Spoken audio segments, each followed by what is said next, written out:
සියලු දෙනාටම තෙරුවන් සරණයි. අද අපි ඉරිදා දවසේ ධර්මදේශනා වාරය සඳහායි සූදානම් වෙන්නේ. එතකොට අපි කලින් වාරයේ වගේම අදත් එහෙමනම් සියලු දෙනාම සකස් වෙලා සාදුකාරයක් දීලා ධර්මදේශනාව ශ්‍රවණය කරන්න සූදානම් වෙමු. නමෝ තස්ස භගවතෝ අරහතෝ සම්මා සම්බුද්දස්ස නමෝ තස්ස භගවතෝ අරහතෝ සම්මා සම්බුද්දස්ස නමෝ තස්ස භගවතෝ අරහතෝ සම්මා සම්බුද්දස්ස යාවංචිදං තේන භගවතා ඥානතා පස්සතා අරහතා සම්මා සම්බුද්ධේන කායගතා සති භාවිතා බහුලී කතා මහප්පලා වුත්තා මහානිසංසාති. ශ්‍රද්ධාවන්ත පින්වත්නි, අපි මේ වැඩසටහනට මාතෘකා වශයෙන් තියාගත්තේ මජ්ක්‍ධිම නිකායේ එන කායගත සති සූත්‍රය.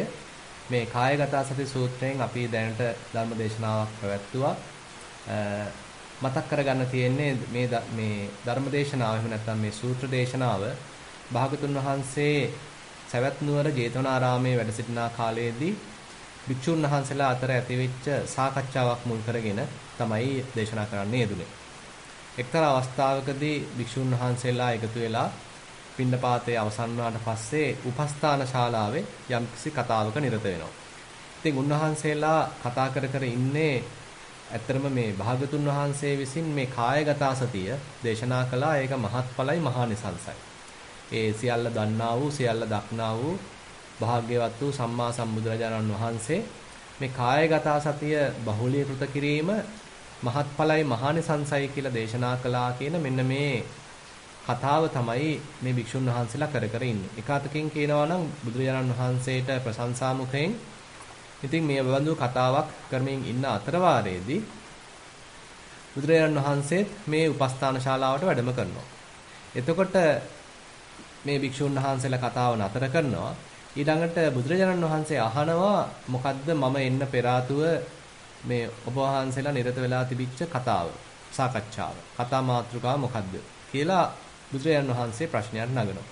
එතකොට ඒ භික්ෂුන් වහන්සේලා සඳහන් කරනවා භාගතුන් වහන්සේ අපි මේ භාගතුන් වහන්සේ විසින් මේ කායගත සතිය බහුලීකృత කිරීම මහත්ඵලයි මහානිසංසයි කියලා දේශනා කළා. ඉතින් මේ සියල්ල දන්නා වූ සියල්ල දක්නා වූ ඒ සම්මා සම්බුදුරජාණන් වහන්සේ ඒ සෞර්වඥතා ඥාණයෙන් දැකලා මෙබඳු දේශනාවක් කළා. ඒක මහත්ඵලයි මහානිසංසයි කියන එක තමයි අපි සාකච්ඡා කරමින් සිටියේ. කියලා මේ විදිහට ඒ තමන් වහන්සේලා කරමින් සිටිය සාකච්ඡාව ගැන පුංචි විවරණයක් කරනවා. ඉතින් මෙතනින් පස්සේ බුදුරජාණන් වහන්සේ දැන් භික්ෂුන් වහන්සේලාට ධර්ම දේශනාවකට මේක මාතෘකාවක් කරගන්නවා. භාගතුන් වහන්සේ දැන් කොහොම වඩපු මේ කායගත සතියද මහත්ඵල මහානිසංස වෙන්නේ කියලා මාතෘකාව අරගෙන ඊට පස්සේ ඔන්න මේ කායගත සතිය විස්තර කරගෙන යනවා. එතකොට මේ කායගත සතියේදී ඇත්තටම මාතෘකා කිහිපයක් ඔස්සේ බුදුරජාණන් වහන්සේ මේ විස්තරය කරනවා. එකක් තමයි මුලින්ම ආනාපාන සතිය ගැන විස්තරයක් එනවා. ඊට පස්සේ ඉරියාපත භාවනාව සම්බන්ධයෙන් විස්තරයක් එනවා. ඊළඟට සම්පජඤ්ඤය දියුණු කිරීම සම්බන්ධයෙන් එහෙමත් නැත්නම් අපේ එදිනෙදා කටයුතු වලදී සිහිය පවත්වමින් එතනදී කායගත සතිය පුහුණු කිරීම සම්බන්ධයෙන් ඊට පස්සේ විස්තරයක් එනවා. ඊට පස්සේ කුණප කොටස් 32 අපේ ශරීරය සමන්විත වෙන කොටස් 32ක් ඉස්සරහට අරගෙන ඒකට ප්‍රමුඛත්වයක් දීලා ඒ ආකාරයෙන් කායගත සතිය විස්තර කරනවා. ඊළඟට ධාතු මනසිකාරයේ වශයෙන් මේ ධාතුන්ගෙන් මේ ශරීරය සකස් වෙලා තියෙන්නේ කියලා ඒ පැත්තෙන් විස්තරයක් කරනවා. ඊළඟට මේ ශරීරයේ මිය ගියාට පස්සේ කොහොමද මේ සොහනක දාලා තියෙන්නේ? ඒ බඳු මල සිරුරක් සම්බන්ධයෙන් ඒ බඳු දෙයක් මුල් කරගෙන කායගත සතිය දිනු කරන්නේ කොහොමද කියන කාරණාව ඊට පස්සේ සඳහන් වෙනවා. ඊට අමතරව ඇත්තටම මේ කියපු කාරණා සියල්ලම සතිපට්ඨාන සූත්‍රයේදී භාගතුන් වහන්සේ දේශනා කළා තියෙනවා කායගත සතිය සම්බන්ධයෙන් එහෙමත් නැත්නම් කායානුපස්සනාව සම්බන්ධයෙන්. නමුත් මෙතන මේ කායගත සති සූත්‍රයේදී යම් විශේෂත්වයක් තියෙනවා. ඒ තමයි ධ්‍යාන හතර සම්බන්ධයෙන් රූපාවචර ධ්‍යාන හතර සම්බන්ධයෙන්ුත් මෙම සූත්‍රයේම විස්තරයක් එනවා. ඊට පස්සේ තවත් විවිධ උපමාවන් දෙමින් මෙම කායගත සතිය ආනිසංස භාගතුන් වහන්සේ විස්තර කරලා දෙනවා. ඉතින් ඒ ආකාරයෙන් තමයි මේ සූත්‍රය පෙළ ගැහිලා තියෙන්නේ. ඉතින් අපි විශේෂයෙන්ම භාවනාවට කැමැති පිරිසක් වශයෙන් භාවනාව සඳහා උනන්දු විය යුතු පිරිසක් වශයෙන් ඉතින් මම අදහස් කළා මේ කායගත සති සූත්‍රයේ මේ අන්තර්ගත වෙන යම් කර්මස්ථාන ටිකක් හෙලිදරව් කරන්න මේ ගැන යම් විස්තරයක් කරන්න. එතකොට අපිට පුළුවන් කොහොමද මේවා අපේ ප්‍රායෝගික භාවනාවට එකතු කරගන්නේ අපේ ජීවිතයට මේවා ඈඳගන්නේ කොහොමද කියලා යම් වැටහීමක් එනවා. එතකොට අපි ගිය සතියේ සාකච්ඡා කළේ ආනාපාන සතිය සම්බන්ධයෙන්. ඒතර ආනාපාන සතියේදී විශේෂයෙන් භාගතුන් වහන්සේ කොහොමද මේ ඉරියව්ව සකස් කරගන්නේ කොයි වගේ තැනක්ද සූදානම් කරගන්නේ තෝරගන්නේ කියන කාරණාව පවා මතක් කරනවා. ඒ කියන්නේ අරඤ්‍යගතෝවා රුක්ඛමූලගතෝවා ශුඤ්ඤාගාරගතෝවා කියලා එක්තරාන්දමකින් මේ ආනාපාන සතියේ වඩන යෝගාවචරයේ මුලින්ම යම්කිසි සුදුසු ස්ථානයක් තෝරා ගැනීම සම්බන්ධයෙන් යම් විවරණයක් කරනවා. මොකද ආරම්භක යෝගාවචරයේකට සද්ද බද්ද තියෙන එක ටිකක් කරදරකාරී. එහෙම නැත්නම් මනස විසිරෙන්න හේතු වෙනවා. ඒ නිසා ඒ බඳු යෝගාවචරයේ ටිකක් සුදුසු පරිසරයක් තෝරා ගැනීම ගැන සැලකිලිමත් විය යුතුයි. ඉතින් එදා කාලේ හැටියට ගහක් මුලකට ගිහිල්ලා ආරණ්‍යයකට ගිහිල්ලා කවුරුත් නැති හිස් ප්‍රදේශයකට ගිහිල්ලා මේ කාතාව නැත්නම් මේ භාවනාව කරන්න ලෑස්ති වීම වඩා සුදුසුයි. ඉතින් අද කාලේ හැටියට සමානලාවට තමන් ටිකක් නිස්කලංකව ඉන්න තැනක් තෝරාගෙන එහෙම නැත්නම් සමාන අදහස් තියෙන පිරිසක් එකතු වෙලා භාවනා වැඩසටහනකට සම්බන්ධ වෙලා ඒතර මේ පසුබිම අපිට සකස් කරගන්න පුළුවන්. එක පැත්තකින් අර ටිකක් සද්ද බද්ද අඩු ഘോഷාකාරී පරිසරයකින් ඈත් වෙච්ච නිස්කලංක පරිසරයක් මේ සඳහා සුදුසු වෙනවා. ඉතින් ඒ කාරණාව ගැනත් භාගතුන් වහන්සේ මෙතනදී මුලින්ම මතක් කිරීමක් කරලා ඊට පස්සේ තමයි මේ කායගත සතිය කොහොමද ආනාපාන සතිය ශීර්ෂයෙන් ආනාපාන සති ශීර්ෂයෙන් වඩන්නේ කියන එක විස්තර කරලා දෙන්නේ. ඉතින් බොහොම සරල තැනකින් එතෙන්දී පටන් ගත්තේ. ඒ කියන්නේ හුස්මට සිහිය යොදනවා. අපි මේ සාමාන්‍යයෙන් අරගන්න හුස්මට. අපි ඉතින් උපන්දා ඉඳන් මේ යන මොහොත දක්වාම හුස්ම ගන්නවා. නමුත් අපි ඒක සිහියෙන් නෙමෙයි කරන්නේ. ඒක කයටම ගන්නව ඉඩ දීලා අපි වෙන වැඩ කටයුතු වල නිරත වෙනවා.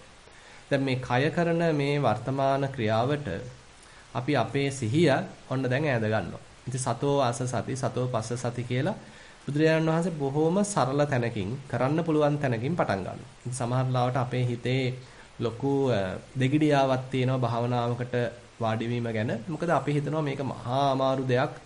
මට මේ භවයේදී කරගන්න බැරි තරම් දෙයක්. එහෙම නැත්නම් මට රාජකාරී බොහොම බහුලයි. ඒ හින්දා මට මේකට කාලයක් මිඩංගු කරන්න බෑ. කියලා ඉතින් අපේ අර කම්මැලි හිත විවිධාකාර නිදහසට කාරණා ඉදිරිපත් කරනවා. නමුත් බුදුරජාණන් වහන්සේ මෙතෙන්දී බොහොම සරල මට්ටමකින් තමයි පටන් ගන්න. අපි කාටත් මේ දේ කරන්න පුළුවන් මට්ටමකින් හැකි සංඥාව මතුවෙන විදිහට භාග්‍යවතුන් වහන්සේ දේශනා කරනවා සතෝ ආස සති සතෝ පස්ස සති කියලා. ඒ කියන්නේ මේ හුස්ම ගැනීම සිහියෙන් කරනවා, හුස්ම හෙලීම සිහියෙන් කරනවා. වෙනත් වචන වලින් කියනවා නම් හුස්ම ගැනීම කෙරෙහි අවධානයෙන් ඉන්නවා, හුස්ම හෙලීම කෙරෙහි අවධානයෙන් ඉන්නවා. එතකොට අන්න හුස්ම ගැනීම ගැන අපිට තේරෙනවා, හුස්ම හෙලීම ගැන අපිට තේරෙනවා. මේ හිතනව නෙමෙයි අපිට තේරෙනවා. ඒ කියන්නේ නාසිකාග්‍රේ ප්‍රදේශයට අවධානය යොමු කරගෙන ඉන්නකොට ඒ හරියේදී නැත්තම් මේ නාසිකාග්‍රේ ප්‍රදේශය පසු කරගෙන සුලන් රැල්ලක් ඇතුළතට ගමන් කරනවා අපිට දැනෙනවා. ඒක අපි ආශ්වාසයේ වශයෙන් හඳුන ගන්නවා. ඊළඟට ඒ අපි නතර වෙලා ඉන්න ඒ නාසිකාග්‍රේ ප්‍රදේශය පසු කරගෙන සුරං රැල්ලක් පිටතට ගමන් කරනවා. අපි ඒක ප්‍රශ්වාසයේ වශයෙන් හඳුන ගන්නවා. ඉතින් මේක කාටත් කරන්න පුළුවන්. අපිට තියෙන්නේ නාසිකාග්‍රේ ප්‍රදේශයේ සිහිය රඳවගෙන ඉඳීමයි. එතකොට අපිට අන්න තේරෙනවා මෙතන සිද්ධ වෙන්නේ ආශ්වාසයක්. මෙතන සිද්ධ වෙන්නේ ප්‍රශ්වාසයක් කියලා අපිට තේරෙනවා. ඉතින් එතකොට මේ අවස්ථාවේදී ඒත් අපේ හිත සමානලාවට පිට යනවා, එහෙ මෙහෙ දුවනවා, අතීතයට යනවා, අනාගතයට යනවා. මොකද මේ හුස්ම රැල්ල කියන එක ඒ තරම්ම සුන්දර අත්දැකීමක් නෙමෙයි මුලදී. මම නැත්තම් මේක ඒ තරම්ම චිත්තාකර්ෂණීය අත්දැකීමක් නෙමෙයි. ඒ නිසා ඉතින් මේක හරීම ඒකාකාරී, කිසිම රසයක් නැහැ. ඒ නිසා අපේ හිත එහෙට දුවනවා, මෙහෙට දුවනවා. ඒ නිසා මේක ටිකක් තව සාර්ථක කරගන්න අපිට පුළුවන් මේක මෙනෙහි කරන්න. ආශ්වාසයක් සිද්ධ වෙනකොට ආශ්වාසයක් කියලා මෙනෙහි කරනවා. ප්‍රශ්වාසයක් සිද්ධ වෙනකොට ප්‍රශ්වාසයක් කියලා මෙනෙහි කරනවා. ඒ කියන්නේ කය ඒ කටයුත්තේ යෙදෙනවා. අපි එතනට වෙලා අවධානයෙන් ඉන්නවා. අපිට ඒතර තේරෙනවා මේ වෙලාවේදී සිද්ධ වෙන්නේ ආස්වාසයක්. මේ වෙලාවේදී සිද්ධ වෙන්නේ ප්‍රස්වාසයක් කියලා අපිට තේරෙනවා. අන්න ඒ කාරණාව තමයි මූලික කරගන්නේ භාගතුන් වහන්සේ මේ ආනාපාන සතියේ පටන් ගැනීම සඳහා. හැබැයි ඉතින් එතනින් නතර වෙන්නේ නැහැ. ඊළඟට තව අපේ සතිය තියුණු වෙන ආකාරයෙන් සම්පජඤ්ඤය වැඩෙන ආකාරයෙන් භාගතුන් වහන්සේ තව පියවර කීපයක්ම ඉදිරිපත් කරලා දෙනවා. අපි මේ ගැන යම් තාක් දුරකට සාකච්ඡා කළා ගිය සතියේදී. ඉතින් අද අපි බලාපොරොත්තු වෙන්නේ ඉරියාපත භාවනාවට යොමු වෙන්න. කොහොමද මේ ආකාරයෙන්ම ඉරියාපත භාවනාවක් අපි වඩන්නේ? දැන් ආනාපාන සතියේදී නම් අපිට වාඩි වෙලා ඉන්න ඉරියව්වේදී ආනාපාන සතිය වඩන එක පහසුයි. එතනින් තමයි පටන් ගන්න තියෙන්නේ. මොකද අපි ඇවිදිනකොට සැතපීලා ඉන්නකොට මේක ඒ තරම්ම අහු නොවෙන්න ඉඩ තියෙනවා. නමුත් වාඩි වෙලා හොඳට කය පట్టල කළා, සමබර කළා, සමමිතිකව වාඩි වුණාට පස්සේ, කය ඍජුව තියාගත්තට පස්සේ මේ ආස්වාස ප්‍රස්වාස ක්‍රියාවලිය සිදුවෙන ආකාරය හොඳට දැකගැනීමේ අවස්ථාව ලැබෙනවා. ඒ කියන්නේ ආස්වාස ප්‍රස්වාසයට පහසු වෙන ආකාරයෙන් ඒකට කිසිම බාධාවක් නොවන ආකාරයෙන් අපේ ඉරියව්ව සකස් කර ගැනීම වැදගත් වෙනවා. විශේෂයෙන්ම ආනාපාන සතිය වඩනකොට. දැන් මේ ඉරියාපත භාවනාවේදී ඕනම ඉරියව්වක මේ භාවනාව කරන්න පුළුවන්. අපිට ඇවිදිනකොටත් මේ භාවනාව කරන්න පුළුවන්. ඉඳගෙන ඉන්නකොටත් මේ භාවනාව කරන්න පුළුවන්. ඊට පස්සේ සැතපීලා ඉන්නකොටත් මේ භාවනාව කරන්න පුළුවන්. එහෙමත් නැත්නම් හිටගෙන ඉන්නකොටත් මේ භාවනාව කරන්න පුළුවන්. ඉතින් පටන් ගන්නෙ මෙන්න මේ ප්‍රධාන ඉරියව් හතරකින්. ඒ කියන්නේ ගච්ඡන්තෝවා ගච්ඡාමීති පජානාති. යනකොට යන බව දැනගන්න. ඉතින් මේක සරලව කියනවා නම් දැන් අපි කවදත් ඕනම විවිධාකාර වැඩ කටයුතු වලට අපි එහෙට මෙහෙට යනවා, ඇවිදිනවා. අපි හිතමු අපි බස් නැවතුම්පලේ ඉඳලා බස් එකට අපි ගමන් කරනවා. එහෙම නැත්නම් බස් නැවතුමෙන් බැහැලා ඉවරලා අපි රාජකාරී කරන ස්ථානයට අපි ඇවිදගෙන යනවා. නමුත් ඉතින් අපි යන්නේ කරන්න තියෙන වැඩ ගැන කල්පනා කර වටේ පිටේ තියෙන දේවල් දිහා බල තව කවුරු හරි එක කතා කර එහෙම නැත්නම් අද කාලේ හැටියට ජංගම දුරකථනයෙන් මොනවා හරි කතා කර එහෙම තමයි ඉතින් අපි ඇවිදින්නේ. එතකොට ඉතින් මේ කටයුත්ත සිද්ධ වෙන්නේ දැන් බලාපොරොත්තු වෙන්නේ මේ ඇවිදිනකොට ඇවිදින ඉරියව්ව ගැන අවධානයෙන් ඇවිදීම. ගච්ඡන්තෝවා ගච්ඡන්තෝම් හීති පජානාති. ඇවිදිනවා මේ අවස්ථාවේදී ඇවිදීමක් සිද්ධ වෙනවා. එතකොට මේ ඇවිදීම සිද්ධ වෙන බව හොඳාකාරව මේ මොහොතේ දැනුවත් වෙලා ඉන්නවා. දැන් ඒතර කොහොමද මේ කය චලනය වෙන්නේ? කොහොමද ඒ පාදයේ ඉස්සරහට පැමිණෙන්නේ? ඔසවලා ගෙන යලා ගෙනහිල්ලා තියන්නේ කොහොමද මේ ඒ පාදය කියලා අන්න මේ ඇවිදීමේ ඉරියව්ව සම්බන්ධයෙන් හොඳ දැනුවත් භාවයක් ඇති කර ගන්නවා. ඇත්තටම ඇවිදීමේ ඉරියව්ව කියන එක ඒ තරම්ම පහසු දෙයක්ුත් නෙමෙයි බැලුවාම. දැන් අපිට ඒක පුරුදු වෙලා හින්දා එච්චර ගාණක් නැහැ. නමුත් පුංචිම කාලේ අපි ඉපදිලා අවුරුදු 2-3 යනකොට අම්මගේ අත අල්ලගෙන තාත්තගේ අත අල්ලගෙන අපි මේ පළවෙනි පුංචි පියවර තියපු ආකාරය අපිට මතක් කරගන්න පුළුවන් නම් බොහොම සීරුවෙන් තමයි අපි ඇවිද්දේ. අම්මගේ අත අල්ලගෙන තාත්තගේ අත අල්ලගෙන පියවරෙන් පියවර බොහොම අමාරුවෙන් අපි ඇවිදගෙන ගියා. ඉතින් අන්න ඒ වගේ නැවුම් ගතියක් මේ ඇවිදීමට අපිට යොදා ගන්න පුළුවන් නම් එතකොට මේ කටයුත්ත ටිකක් සුන්දර වෙනවා. එහෙම නැත්නම් නිකන් අපි ඔහේ ඕනවට පාවට නම් මේ කටයුත්ත කරන්නේ ඒකේ ඒ තරම්ම රසයක් මතුවෙන්නේ නැහැ. නමුත් අපිට පුළුවන් නම් හරියට නිකන් අලුතෙන් උපන් පුංචි දරුවෙක් වගේ මේ ඇවිදීමේ ඉරියව්ව ගැන යම් වැදගත්කමක් ඈඳලා ඊට යම් වටිනාකමක් දීලා මේ සෑම පියවරක් ගානෙම දැනුවත් වෙන්න එතනදී හොඳ සක්මන් භාවනාවක් කරගන්න අපිට අවස්ථාව ලැබෙනවා. දැන් සාමාන්‍යයෙන් සක්මන් භාවනාවක් ගැන කතා කරනකොට අපි තනක් තෝරගන්නවා ඒකටත් අපි හිතමු ටිකක් තීරුවක් වගේ එකක් මන් තීරුවක් එහෙම නැත්නම් ටිකක් අඩි 20ක් 30ක් දිග මේ තනක් අපි තෝරගන්නවා. ඉතින් මොකද gedare වුණත් අපිට හොයාගන්න පුළුවන් මේකට අත්‍යවශ්‍ය නැහැ මේ වෙනමම වැඩිමළුවක් සකස් කරගන්න. වැඩිමළුවක් සකස් කර ගැනීම වඩා සුදුසුයි. නමුත් gedare වුණත් අපිට අපේ යම්කිසි කොරිඩෝ එකක් තියෙනවා නම් අපේ සාලේ තියෙනවා නම් ඒ සාලේ තියෙන පුටු ටික පොඩ්ඩක් එහාට කළා යම් තීරුවක් අපිට වෙන් කරගන්න පුළුවන්. එතකොට අන්න දිග තීරුවක් අපිට තියෙනවා. එතන සක්මන් කරගෙන යන්න පුළුවන්. එතකොට මේ දිග තීරුවේ පොඩ ඉස්සෙල්ලා අපි ඒ තරම්ම භාවනාවක් කරනවා කියලා ලොකුවට හිතේ මේ බරක් ඇති කරගන්න නැතුව පොඩ්ඩක් නිකන් එහාට මෙහාට සක්මන් කරනවා. ඇවිදිනවා. ඊට පස්සේ විනාඩියක් දෙකක් එහෙම ඇවිද්දාට පස්සේ හිමීට බලනවා මේ අපේ වම් පාදයේ පොළවේ වදිනකොට ස්පර්ශ වෙනකොට එතනට අපේ අවධානය යොමු කරන්න පුළුවන්ද? දකුණු පාදයේ පොළවේ වදිනකොට එතනට අපේ අවධානය යොමු කරන්න පුළුවන්ද කියලා පොඩ්ඩක් උත්සාහන්ත වෙනවා. ඉතින් මෙතනත් මේ අරමුණත් හරිම උදාසීන අරමුණක්. ඒ තරම්ම රසවත් අරමුණක් නෙමෙයි. ඒ නිසා අපේ හිත එහෙට දුවනවා මෙහෙට දුවනවා අතීතයට යනවා අනාගතයට යනවා කිසිම පිළිවෙලක් නැහැ. ඉතින් මේ කරන කටයුත්තට එච්චරම සහයෝගයක් අපේ හිතෙන් ලැබෙන්නේ නැහැ. ඒ නිසා අපි මේක තව ටිකක් සාර්ථක කරගන්න අපි අර ආනාපාන සතියේදී කළා වගේ මෙතනටත් මෙනෙහි කිරීම පාවිච්චි කරන්න පුළුවන්. වම් පාදයේ පොළවේ වදිනවා වම කියලා අපි එතෙන්දී මෙනෙහි කරනවා. දකුණු පාදයේ පොළවේ වදිනවා ඒ වදින මොහොතේදී වදින අවස්ථාවේදී දකුණ කියලා මෙනෙහි කරනවා. ඉතින් එතකොට වම දකුණ කියලා. එතකොට මෙන්න මේ සක්මන් භාවනාව අපිට කරන්න පුළුවන්. ඉතින් අපේ හිතේ තියෙන එක අතකින් කියනවා නම් ඒ චපලකම කියන්නේ. මේ කොයිතරම් විසිරලාද කියනවා නම් මේ වම දකුණ කියලා ඒ කියන කාල පරිච්ඡේදය අතරතුරදී මේ පුංචි හිඩසදී පවා මේ හිත පිට දුවනවා. ඉතින් ඒ නිසා අපිට මේක තව ටිකක් බරපතල කළා අපේ හිත මේ කටයුත්තට යොදවන්න අවශ්‍ය වෙනවා. එහෙනම් අපි ඕනේ නම් මේ කරපු වැඩේ සාර්ථක නැත්තම් වම දකුණ කියන එක ප්‍රමාණවත් නැත්තම් අපිට පුළුවන් තව පියවරකට යන්න. ඒ කියන්නේ මේක දෙකට කඩලා දෙනවා. ඒ කියන්නේ අපිට පුළුවන් ඔසවනකොට ඔසවන බව දැනගන්නවා. තබනකොට තබන බව දැනගන්නවා. ඒ කියන්නේ එසවීමේදී ඕනනම් අපිට පුළුවන් ඔසවනවා කියලා මෙනෙහි කරන්න. තැබීමේදී අපිට පුළුවන් තබනවා කියලා මෙනෙහි කරන්න. ඉතින් එතකොට ඒ එසවීමේදී ඔසවනවා කියලා මෙනෙහි කරනවා. තැබීමේදී තබනවා කියලා මෙනෙහි කරනවා.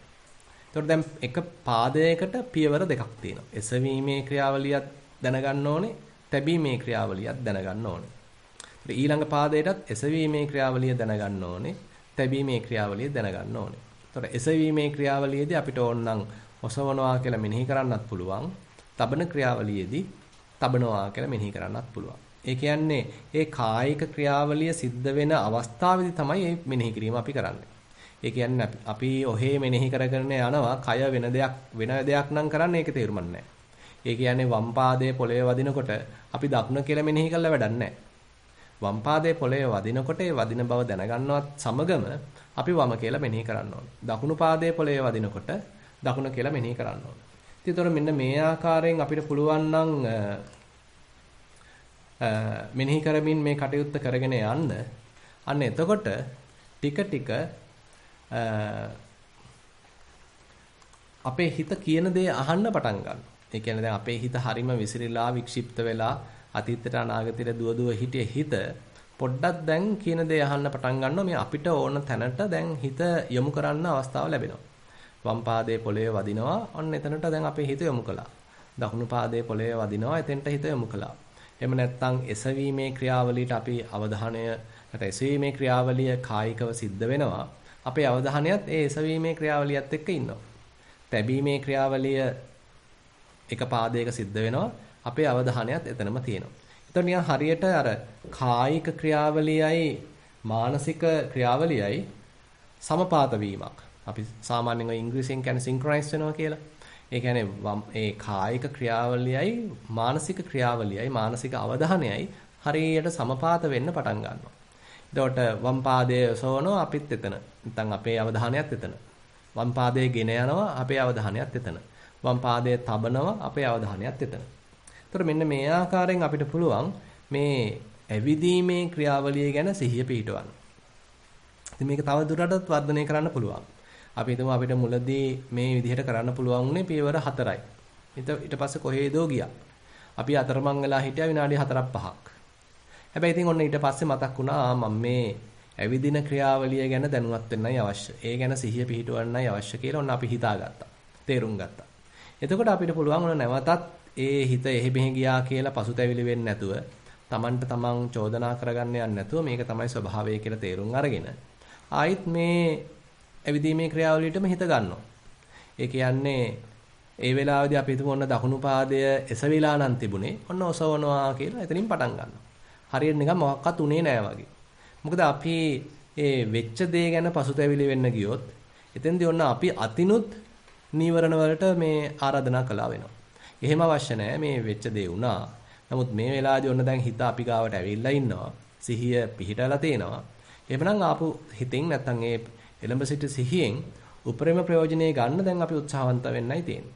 ඉතින් එතකොට අපි හිතමු මේ අවස්ථාවේදී සිහිය පිහිටෙව්වම අපිට තේරෙනවා නම් දකුණු පාදයේ ඔසවලයි තියෙන්නේ කියලා ඔසවනවා කියලා පටන් ගන්නවා.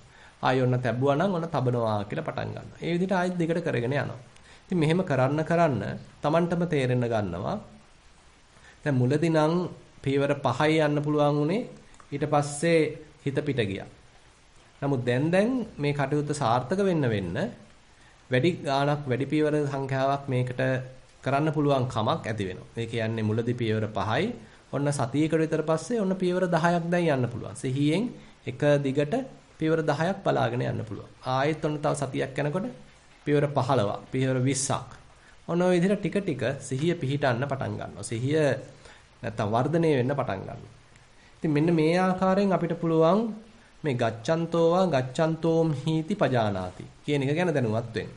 ඉතින් අපි සරලව ගත්තොත් මෙතන දැන් ඇවිදීමක් සිද්ධ වෙනවා. මෙන්න මේ ඇවිදීමේ ක්‍රියාවලියත් එක්ක අපි කාලය ගත කරනවා.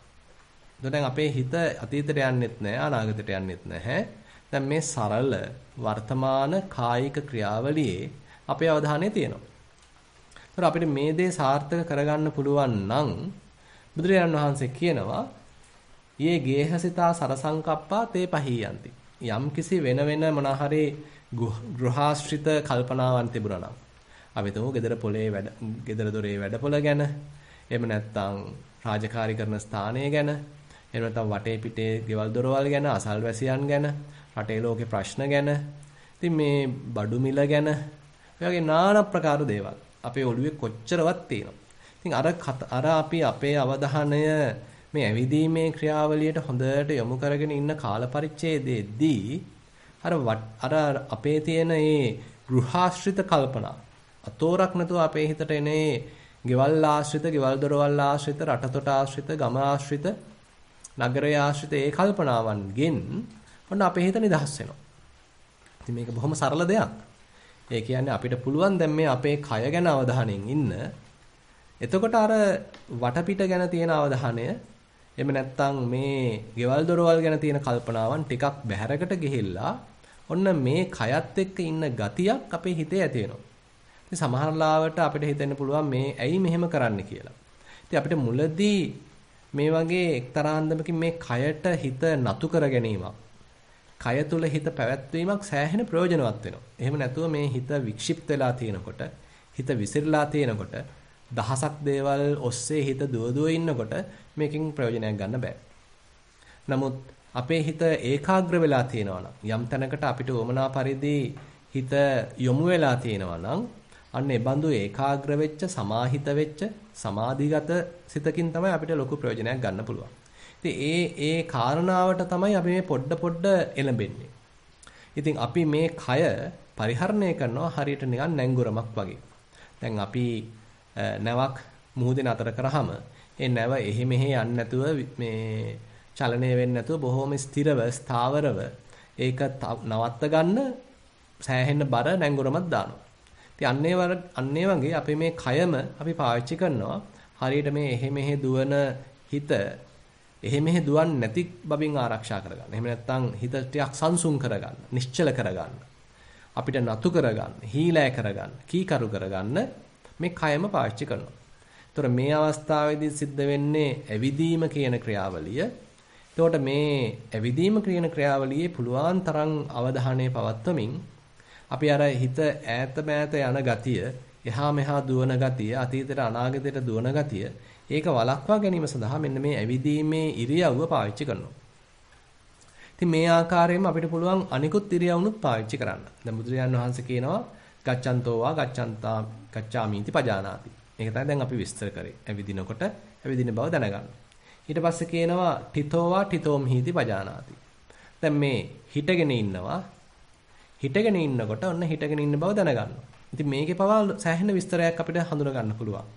උදාහරණයක් වශයෙන් දැන් ඇවිදින ඉරියව්වයි හිටගෙන ඉන්න ඉරියව්ව අතර ලොකු වෙනසක් තියෙනවා. ඇවිදිනකොට අපේ සමහරලාට ඔන්න අත සෙල වෙනවා. අපේ කය චලනය වෙනවා. ඊට පස්සේ පාද එකක් එකක් ගානේ ඉස්සරහට චලනය වෙනවා. එක පාදයක් එසවෙනවා අනිත් පාදය තබනවා. ඊට පස්සේ අපිට චේතනාපූර්වකව මේ ඇවිදීමේ ක්‍රියාවලිය කරන්න ඕනේ. සෑම පාදයක් ගානෙම චේතනාවක් මුල් වෙනවා. ඉතින් මේ වගේ ටිකක් විස්තර මේ ඇවිදින ඉරියව්ව ගැන ටික ටික අපේ සිහිය දියුණු වෙන්න වැඩි වෙනවා. මුලදී එච්චර දෙයක් දැනෙන්නේ නැහැ. නමුත් පස්සේ මේ ඇවිදීම කියන එක ගැන සෑහෙන තොරතුරු රැසක් අපිට ලැබෙන්න පටන් ගන්නවා. හැබැයි හිටගෙන ඉන්න ඉරියව්ව ඊට හාත්පසින්ම වෙනස්. එතෙන්දී අපේ කය සම්පූර්ණයෙන්ම නිශ්චලයි. දැන් ඇවිදින්නේ නැහැ. ඊළඟට ඇවිදිනකොට අපේ කයේ බර පාදයෙන් පාදයට මාරු වෙනවා. හැබැයි හිටගෙන ඉන්නකොට එහෙම නැහැ. පාද දෙකටම සෑහෙන සමාන මට්ටමකට මේ බර බෙදිලා ගිහිල්ලා තියෙනවා. එතකොට ඇවිදිනකොට අපේ ඇඟිලි වලට විලුඹට ඊළඟට ලේ වකේට මේ වගේ මේ පාදයේ සෑහෙන ප්‍රදේශවලට විවිධ විදිහට අපිට දැනෙනවා. මේ පාදයේ ඔසවද්දි වෙනස් ආකාරයෙන් දැනෙනවා. හැබැයි හිටගෙන ඉන්නකොට එහෙම නැහැ. හිටගෙන ඉන්නකොට අපේ පාදය සම්පූර්ණයෙන්ම තහවුරු වෙලා හොඳට පොළොව මත පතිත වෙලා තියෙනවා. යටිපතුල් හොඳට පොළොව මත පතිත වෙලා තියෙනවා. ඒ පතිත වෙච්ච වර්ගඵලය තුල, පතිත වෙච්ච ප්‍රදේශය තුල හොඳට අපේ බර බෙදිලා ගිහිල්ලා තියෙනවා. වම් පාදයයි දකුණු පාදයයි අතර ඔන්න හොඳට බර බෙදිලා ගිහිල්ලා තියෙනවා. ඉතින් ඒ ආකාරයෙන් අපිට එක අතකින් මේ බර ගැන වුණත්, අපේ මේ ශරීරයේ බර ගැන වුණත් අවධානය යොමු කරන්න පුළුවන්. ඇවිදිනකොට නම් බර පාදයෙන් පාදයට මාරු වෙමින් යනවා. හිටගෙන ඉන්නකොට එහෙම නැහැ. මේ බර පාද දෙකට හොඳට බෙදිලා ගිහිල්ලා තියෙනවා. ඊළඟට පාද නිශ්චලව තියෙනවා. ඊළඟට දණහිස් දෙක නිකන් ලොක් වුණා වගේ, හරියට නිකන් හිර වුණා වගේ තියෙනවා. එතෙන්දී තමයි එහෙම තිබීම නිසා තමයි අපිට මේ පාද දෙක ඍජුව තියාගන්න පුළුවන්. දැන් එහෙම තියාගන්න පුළුවන් නිසා අන්න මේ කය වැටෙන්නේ නැතිව හොඳට ස්ථාවරව කෙලින් හිටගෙන තියෙනවා. ඊළඟට අපේ කය චලනය වෙන්නේ නැතුව බොහොම ඍජුව තියෙනවා. අත් දෙක සෙලවෙන්නේ නැහැ. බෙල්ල ඍජුව තියෙනවා. හිස කෙලින් තියෙනවා. ඉතින් මේ ආකාරයෙන් අපිට මේ හිටගෙන ඉන්න ඉරියව්ව ගැන පොඩ දැන් දැනුවත් වෙන්න පුළුවන්. ඒ කියන්නේ මුලදී නම් ඒ තරම් දෙයක් තේරුන්නේ නැහැ. හැබැයි පොඩ අපි සිහිය දියුණු වෙන්න මේ හිටගෙන ඉන්න ඉරියව්ව තුල පවා අපිට සෑහෙන්න තොරතුරු රසක් තේරුම් යන්න පටන් ගන්නවා. ඉස්සර මෙච්චර දෙයක් තේරුනේ නැහැ. හැබැයි දැන් ඔන්න තේරෙනවා මේ හිටගෙන ඉඳද්දි මොනවද මට දැනෙන්නේ?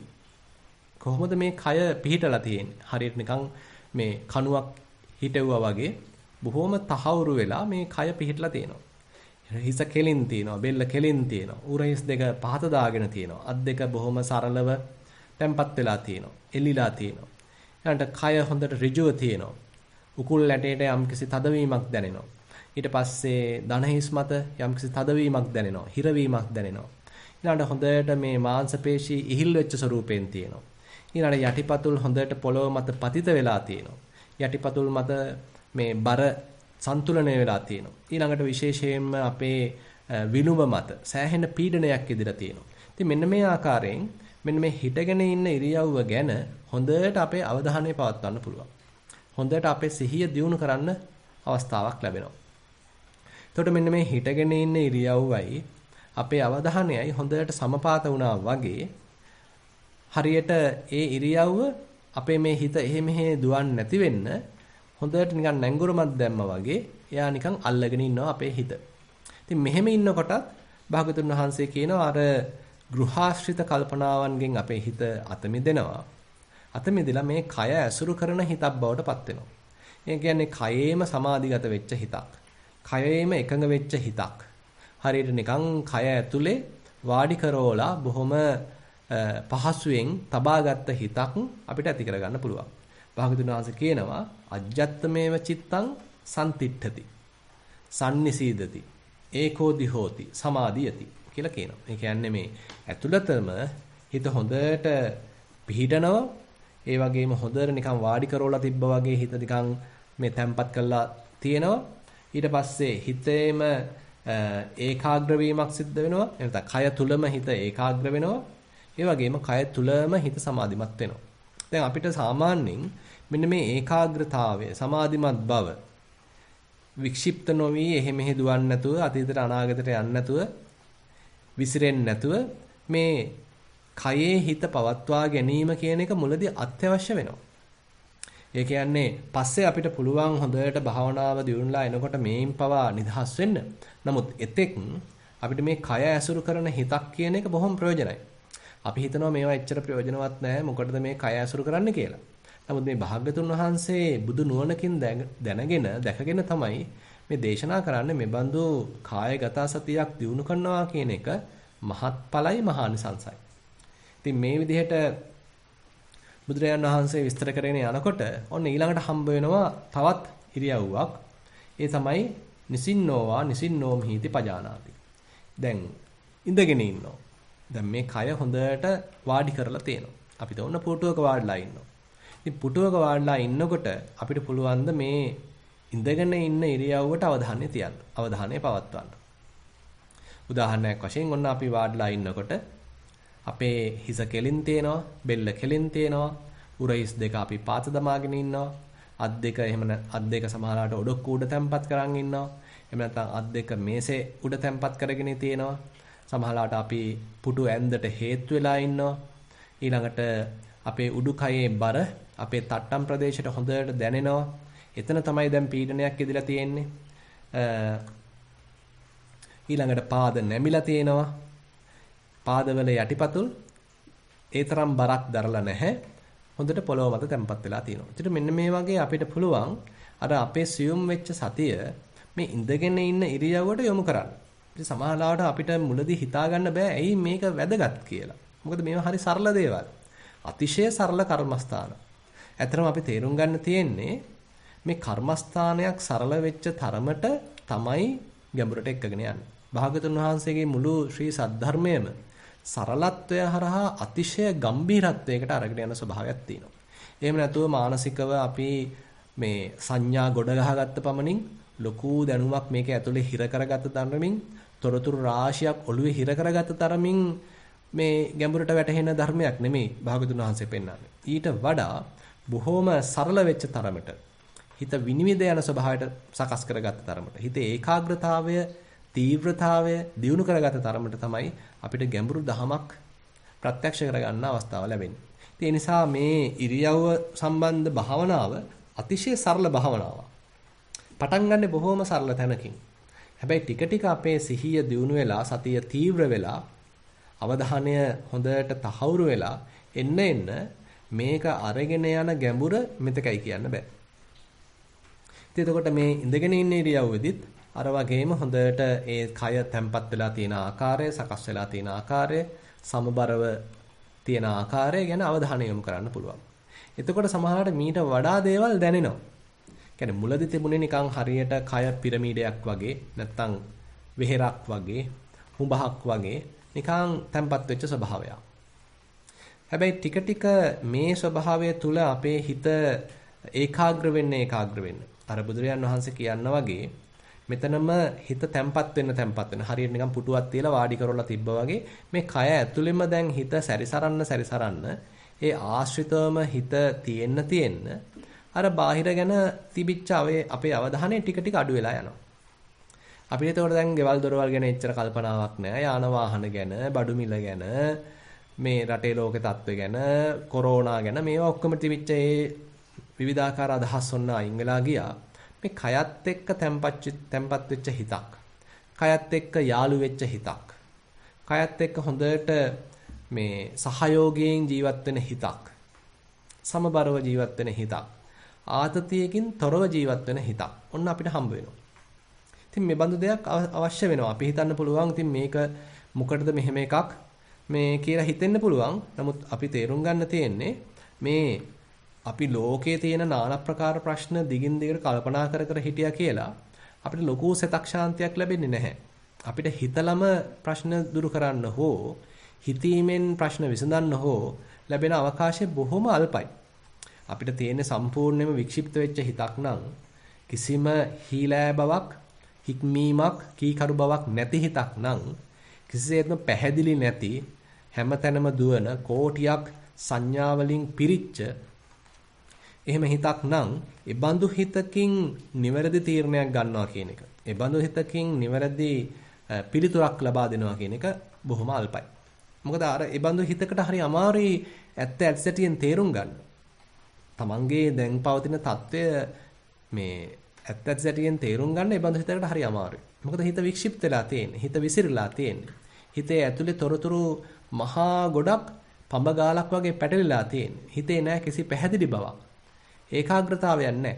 ඉතින් ඒ බඳු හිතකින් බෑ ඇත්තටම ප්‍රශ්නයකට විසඳුමක් ලබලා දෙන්න.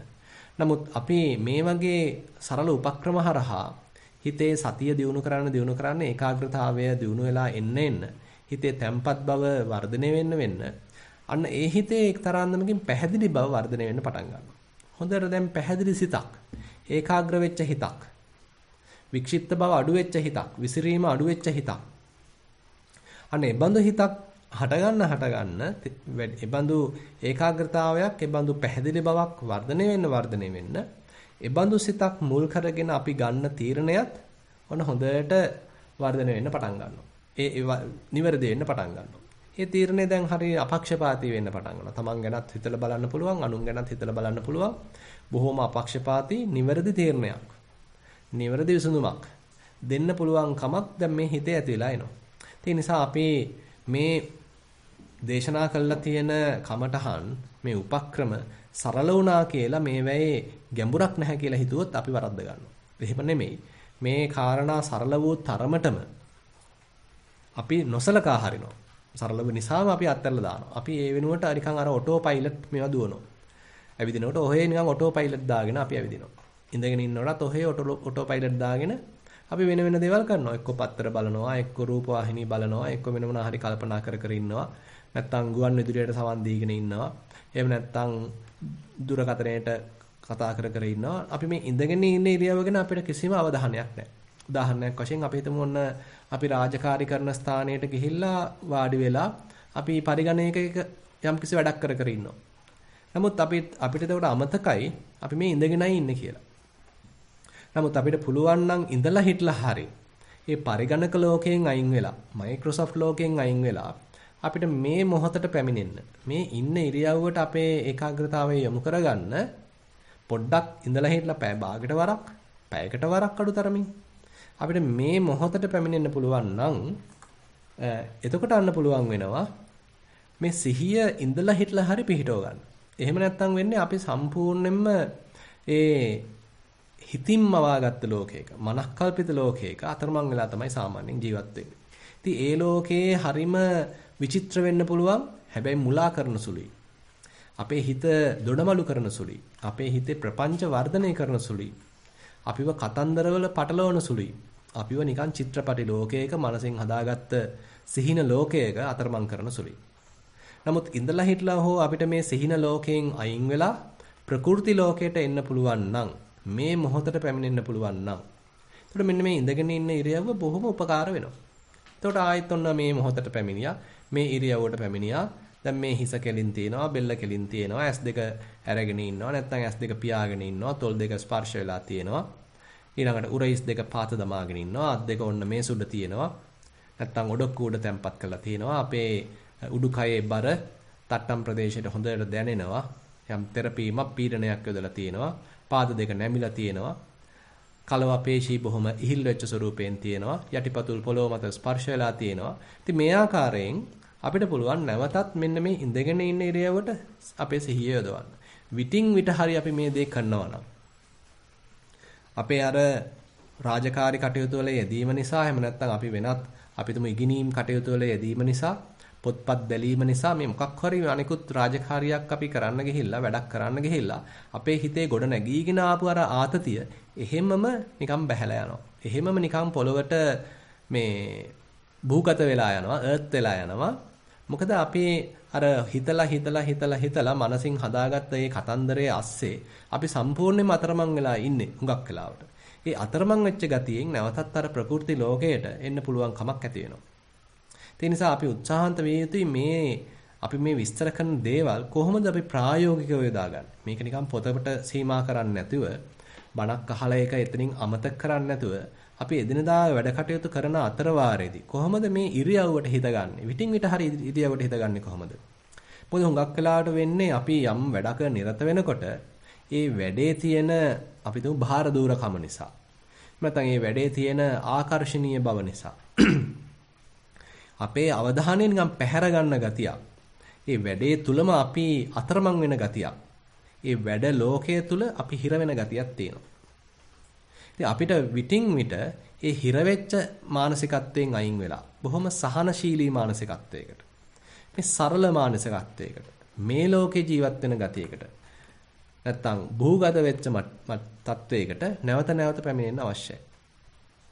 එතකොට තමයි අර හිතේ හැදීගෙන ආව කතන්දරයෙන් අපි ගැලවෙන්නේ. එතකොට තමයි අපේ හිතේ හැදීගෙන ආව ඒ සිහිනෙන් අපිට ඉඳලා හිටලා හරි ගැලවෙන්න පුළුවන් වෙන්නේ.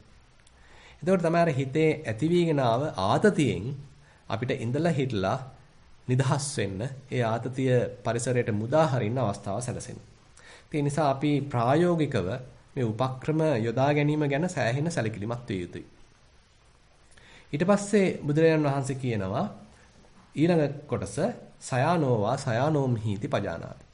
අපි ඇඳේ සැතපීලා ඉන්නවා නැත්නම් දිගෑරලා ඉන්නවා. ඒ සැතපුණ ඉරියව්වේදී අපි දැන් මේ ගත කරන්නේ සැතපුණ ඉරියව්වෙන් කියලා දැනගන්නවා. ඉතින් එතකොට මේ සැතපීලා ඉන්න ඉරියව්වේදීත් හුඟක් වෙලාවට අපිට වෙන්නේ අපි මොනවා හරි කල්පනා කර කර ඉන්නවා, සිහින මාමවා ඉන්නවා. ඒ අරයා ගැන මෙයා ගැන හිතා ඉන්නවා. අපිට නිින්ද යන්නෙත් නැහැ. අද දවසේ වෙච්ච දේවල් කල්පනා කර කර ඉන්නවා. හෙට කරන්න තියෙන දේවල් ගැන කල්පනා කර කර ඉන්නවා. අරයා මෙයා ගැන කල්පනා කර කර ඉන්නවා. නිින්ද යන්නෙත් නැහැ. ඉතින් අපිට පුළුවන් නම් මේ නිදාගත්ත ඉරියව්වේදී කොහොමද මේ කය පිහිටලා තියෙන්නේ? දැන් හිටගෙන ඉන්න ඉරියව්වට වඩා වෙනස් ඉඳගෙන ඉන්න ඉරියව්ව. ඉඳගෙන ඉන්න ඉරියව්වට වඩා වෙනස් අපි තුමු ඇවිදින ඉරියව්ව. ඉතින් ඇවිදින ඉන්න ඉරියව්වට වඩා වෙනස් මේ සැතපීලා ඉන්න ඉරියව්ව. ඉතින් මේ ඉරියව් හතරෙන් ඇත්තටම හොඳටම කය නිදහස් වෙච්ච මට්ටම. එහෙම නැත්නම් ආතතියෙන් තොර මට්ටම තමයි මේ නිදාගෙන ඉන්න ඉරියව්ව. නමුත් අර නිදාගෙන ඉන්න ඉරියව්ව සමහරලාවට එකපාරටම කෙනෙකුට යොදා ගන්න බැරි වෙන්න පුළුවන්. මොකද නිදාගත්ත ගමන් සමහරට අර ඒකේ තියෙන සුවදායි බව නිසා නිින්ද යන්න පුළුවන්. නමුත් ඒත් වැරද්දක් නැහැ. නිදා ගන්න එක හොඳයි වෙන දේවල් කල්පනා කර කර. මනසේ රාග, ద్వේෂ, මෝහ පටලවාගෙන ඉන්නවට වඩා නිදා ගන්න එකත් නරක නැහැ. නමුත් අපිට පුළුවන් නම් මේ නිින්ද යනකම් මේ අවධානය හොඳට සිහිය පවත්වන්න.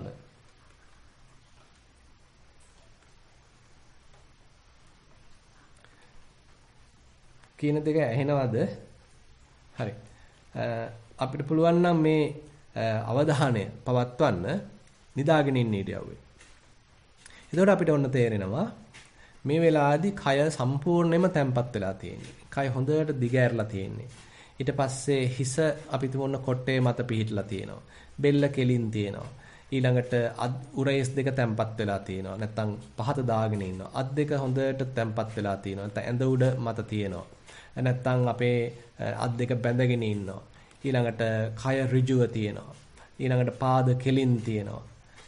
දැන් අපි හිතමු විලුඹේ යට කොටස ඇඳ මත තැම්පත් වෙලා තියෙනවා. ස්පර්ශ වෙලා තියෙනවා. මේ විදිහට අපිට මේ ඉඳගෙන මේ සැතපීලා ඉන්න ඉරියව්ව ගැන අපි නිකන් මනසින් හරියට නිකන් අත ගාගෙන යනවා වගේ අපි කියන්නේ ස්කෑන් කරනවා කියලා. අන්න ඒ වගේ අපිට පුළුවන් නම් හොඳට උඩ ඉඳන් යටට අපේ අවධානය යොමු කරගෙන යන්න. ඊටාම පහසු ඉරියව්වක් මේ නිදාගෙන ඉන්න ඉරියව්ව. සැතපීලා ඉන්න ඉරියව්ව. බොහෝම කය තැම්පත් වූ බවක්, හිත ඒ කයත් එක්කම ඉන්න ගතියක්, අපේ ආතතිය සම්පූර්ණයෙන්ම මුදා හැරිච්ච ස්වභාවයක්. හිත සෑහෙන්න සමාධිගත වෙච්ච ස්වභාවයක්. එහෙම නැත්නම් සෑහෙන්න ආතතියෙන් නිදහස් වෙච්ච ස්වභාවයක්, තැම්පත් වෙච්ච ස්වභාවයක් මේ හරහා ඇති වෙනවා. ඒ නිසා අපිට මේ නිදාගෙන ඉන්න ඉරියව්වත් පාවිච්චි කරන්න පුළුවන් අපේ සිහිය පිහිටවන්න, සතිය දියුණු කරගන්න. ඉතින් බුදුරජාණන් වහන්සේ කියනවා මේ ඉරියව්ව පවා කෙනෙක් පුරුදු කරනවා නම්, මේ ඉරියව්වේ පවා සිහිය යොදවන්න පුරුදු වෙනවා නම් බුදුරජාණන් වහන්සේ කියනවා අර ගෘහාශ්‍රිත කල්පනාවන්ගෙන් මේ හිත නිදහස් වෙනවා. ඒ වෙනුවට මේ කය තුලම තැම්පත් වෙච්ච හිතක් හරියට නිකන් පුටුවක් තියලා වාඩි කරවලා තිබ්බා වගේ බොහොම පහසුවෙන් කය ඇතුලේම පවතින හිතක්, කය ආශ්‍රයේ පවතින හිතක් අපිට ඇති කරගන්න අවස්ථාව ලැබෙනවා. අර ගෙවල් දොරවල් ගැන, යාන වාහන ගැන, රටේ ලෝකේ ගැන මේ එන নানা ප්‍රකාර දහසකුත් එකක්. ඒ කල්පනාවන්ගෙන් හිත මුදවගෙන පොඩ්ඩක් විවේකයක් ලැබපු හිතක්, යම්කිසි සාමකාමී බවක් තියෙන හිතක්, තැම්පත් වෙච්ච හිතක්, සරල වෙච්ච හිතක්, ඒකාග්‍ර වෙච්ච හිතක්, පැහැදිලි වෙච්ච හිතක් අපිට ඇති කරගන්න අවස්ථාව තියෙනවා. ඉතින් මේ විදිහට මේ ප්‍රධාන ඉරියව් 4 විස්තර කරන භාගතුන් වහන්සේ ඊට පස්සේ මේකට එකතු කරලා තියෙනවා තථා තථා යථා යථාවාපනස්ස කායෝ පනිහිතෝ හෝති තථා තථානම් පජානාති කියලා. ඒ කියන්නේ දැන් මුලින් විස්තර කරේ ඉරියව් 4.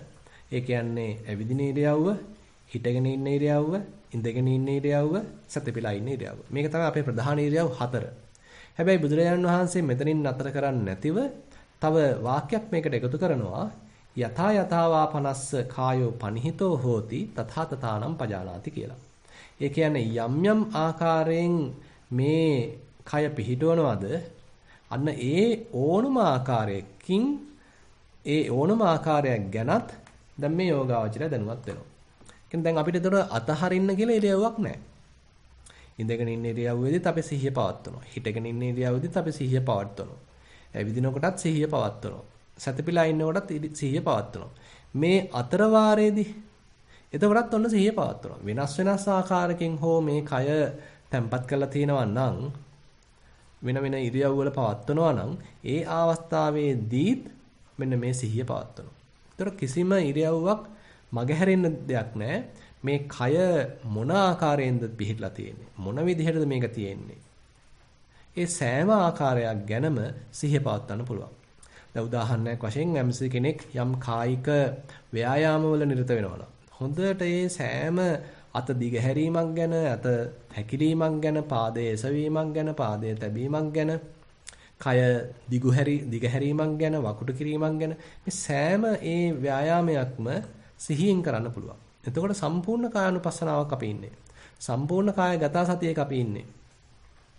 ඒ නිසා මේ ආකාරයෙන් විස්තර කරද්දී දැන් මහසි සයඩෝ ස්වාමීන් වහන්සේ විශේෂයෙන්ම උන්වහන්සේ භාවනා ක්‍රමයක් හඳුන්ලා දුන්නා පිම්බීම හැකිලිම කියන භාවනා ක්‍රමය. දැන් මේ පිම්බීම හැකිලිම භාවනා ක්‍රමයත් ඒ ස්වාමීන් වහන්සේ විස්තර කරන්නේ මෙන්න මේ ඉරියාපත පබ්බේලා.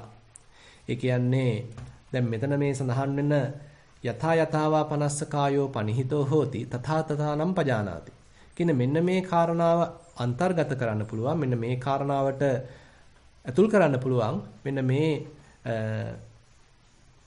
පිම්බීම හැකිලිම භාවනා ක්‍රමයක්. දැන් විශේෂයෙන්ම බුරුමේ එහෙම සෑහෙන ප්‍රචලිත වෙලා තියෙන දහස් ගණන් යෝගීන් ප්‍රයෝජනයට ගන්න භාවනා ක්‍රමයක් තමයි මේ පිම්බීම හැකිලිම භාවනා ක්‍රමය. එදා අපි අර ගිය සතියේදී මේක ටිකක් සම්බන්ධ කරලා දේශනා කළා ආනාපාන සතියට. දැන් අපිට මේ කොටසටත් මේක ඇතුළත් කරන්න පුළුවන්. ඒ කියන්නේ පිම්බීම හැකිලීමත් ඇත්තටම මේ කයේම තියෙන ඉරියව්වේම වෙනසක්. ඒ කියන්නේ අපි කය තැම්පත් වෙලා තියෙනකොට මේ කයේ උස් පහත් වීම සිද්ධ වෙනවා. නැත්නම් උදරයේ උස් පහත් වීම, චලනය වීම සිද්ධ වෙනවා. ඉතින් අන්න ඒ චලනය අපේ අවධානයට ලක් කරන්න පුළුවන්. මොකද දැන් සමහර ලාවට ආනාපාන සතිය වඩන්න කෙනෙකුට අමාරුයි. මොකද ඒක සියුම් වැඩි. නමුත් මේ පිම්බීම හැකිලිම කියන එක අරිට වඩා පහසුයි. අපේ අවධානය උදර ප්‍රදේශයේ දැන් පවත්වන්න තියෙනවා. ආනාපාන සතිය වඩනකොට නම් නාසිකාග්‍රේ ප්‍රදේශයේ අවධානය පවත්වන්නේ. නමුත් පිම්බීම හැකිලිම භාවනාවේ නිරත වෙනකොට එතකොට අපි අවධානය පවත්වන්නේ උදර ප්‍රදේශයේ. උදර ප්‍රදේශයට අපි අවධානය පවත්වගෙන ඉන්නවා. එහෙම පවත්වගෙන ඉන්න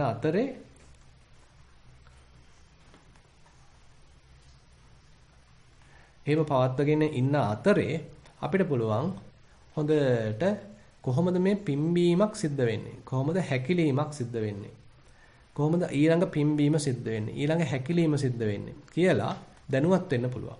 ඒ කියන්නේ මුලදී මේකත් හරීම ඒකාකාරී වෙන්න පුළුවන්. ආනාපාන සතිය වගේමයි. කිසිම රසයක් නැහැ. නමුත් අපේ අවධානය දියුණු වෙන්න මේකේ එක්තරාන්දමක රසයක් මතුවෙන්න පටන් ගන්නවා. එහෙමත් නැත්නම් මේ අවධානය දියුණු වෙන්න පටන් ගන්නවා. සෑම පිම්බීමක් ගානෙම ඉන්න පුළුවන් ගතියක්. සෑම හැකිලීමක් ගානෙම අවධානයෙන් ඉන්න පුළුවන් ගතියක් පුළුවන් වෙන්න පටන් ගන්නවා. හැකි වෙන්න පටන් ගන්නවා. මුලදී මග හැරෙන්න පුළුවන්. ඒ කියන්නේ අපි මෙතන අවධානය තියන් හිටියට උදර ප්‍රදේශයේ අවධානය තියාගෙන හිටියට අපිට සෑහෙන්න පිම්බීම් හැකිලිම් රාශියක් මග හැරිලා. මොකද අපේ හිත ඉබාගාතේ ගිහිල්ලා. අතීතයට අනාගතයට ගිහිල්ලා. වෙන වෙන දේවල් ගැන පැටලිලා. අපි අරයා මෙයා ගැන කල්පනා කර කර ඉඳලා. ඒ අතරේ මේ පිම්බීම හැකිලිම નિરાයාසයෙන් සිද්ධ වෙනවා. ඉතින් ඒ ටික ඔක්කොම මග හැරිලා. ඉතින් අපි අපේ හිතට යම්කිසි අභියෝගයක් දෙනවා. යම්කිසි ඉලක්කයක් දෙනවා. පුළුවන් ද මේ සෑම පිම්බීමක් හැකිලීමක්ම මේ අවධානයට හසු කරගන්න. එකක්වත් මග හැරෙන්නේ නැතුව. ඉතින් ඕක තමයි නිකන් හරියට ක්‍රීඩාවක් කරනවා වගේ පුංචි ඉලක්කයක් දෙනවා. කිසිම පිම්බීමක් හැකිලීමක් මගහරව ගන්න නැතුව ඒ සෑම පිම්බීමක් හැකිලීමක්ම අවධානයට හසු කරගන්න පුළුවන්ද? ඉතින් මුලදී ඔතෙන් තමයි පටන් ගන්න වෙන්නේ. අපිට මේකේ ලොකුවට විස්තර මුලදී තේරෙන්නේ නැහැ. අඩුතරමින් එක පිම්බීමක් හැකිලීමක්වත් අපේ අවධානයෙන් මගහැරෙන්නේ නැතිව අපිට පුළුවන් මේ හැම එකක් ගැනම දැනුවත් වෙන්න. එච්චරයි මේ අපේ හිතට දෙන ඉලක්කය. එතකොට අන්න අපි තමු යෝගාවචරයේ උත්සාහවන්ත වෙනවා. එයා උදර ප්‍රදේශයේ සිහිය පවත්වාගෙන ඉන්නවා, අවධානය තියාගෙන ඉන්නවා. මේ වෙලාවේදී පිම්බීමක් වෙනවා කියලා දැනගන්නවා. මේ වෙලාවේදී හැකිලීමක් වෙනවා කියලා දැනගන්නවා. ආයෙත් මේ වෙලාවේදී පිම්බීමක් වෙනවා කියලා දැනගන්නවා. මේ වෙලාවේදී හැකිලීමක් වෙනවා කියලා දැනගන්නවා. ඉතින් මේ විදිහට අර පැමිණෙන පිම්බීම හැකිලීම. එහෙම නැත්නම් සිද්ධ වෙන පිම්බීම හැකිලීම එතන දැනගන්නවා නම් අතිශය ගැඹුරු මට්ටමකට අපේ හිත අරගෙන යන්න පුළුවන්. මේක සුළුපටු මේ කර්මස්ථානයක් නෙමෙයි. අතිශය ගැඹුරකට අපිව එක්කගෙන යන කර්මස්ථානයක්. ඒ නිසා දැන් මහාසී භාවනාව ප්‍රගුණ කරන තැන්වල විශේෂයෙන්ම අපි තු මහාසී භාවනා ක්‍රමය ප්‍රගුණ කරන්නේ බුරුමේ ස්ථානවල ඊට බුරුමේ පණ්ඩිතාරාමේ ඒ මහාසී ක්‍රමය ප්‍රගුණ කරන තවත් බොහෝ ස්ථානවල මේ පිම්බීම හැකිලිම භාවනාව තමයි මූල කර්මස්ථානයේ වශයෙන් දෙන්නේ. ඉතින් එතකොට ලංකාවේ නම් අපි ආනාපාන සතිය එහෙමත් කියලා දෙනවා. නමුත් මේ කර්මස්ථාන ඕනම එකක් සෑහෙන ගැඹුරකට අපේ හිත මේ අරගෙන යන්න නැත්නම් අපිට ලොකු අවබෝධයක් ඇති කරගන්න ලොකු පිටුහලක් ලැබලා දෙනවා. ඒ නිසා මේ පිම්බීම හැකිලිම භාවනා ක්‍රමයක් ඇතුළත් කරලා තියෙන්නේ මේ ඉරියාපත භාවනා කොටසෙමයි. මොකද මේ ඉරියව්වේ අපි කය තැම්පත් කරලා තියෙනකොට ඉඳගෙන ඉන්න ඉරියව්වේ කය පිහිටවලා තියෙනකොට ඒ කයේ දැනෙන්න පටන් ගන්න එක්තරා ස්වභාවයක් වෙනසක් තමයි පිම්බීම හැකිලිම කියලා කියන්නේ. ඒත් අපිට පුළුවන් මේ සෑම පිම්බීමක් හැකිලිමක් ගානෙම දැනුවත් වෙන්න.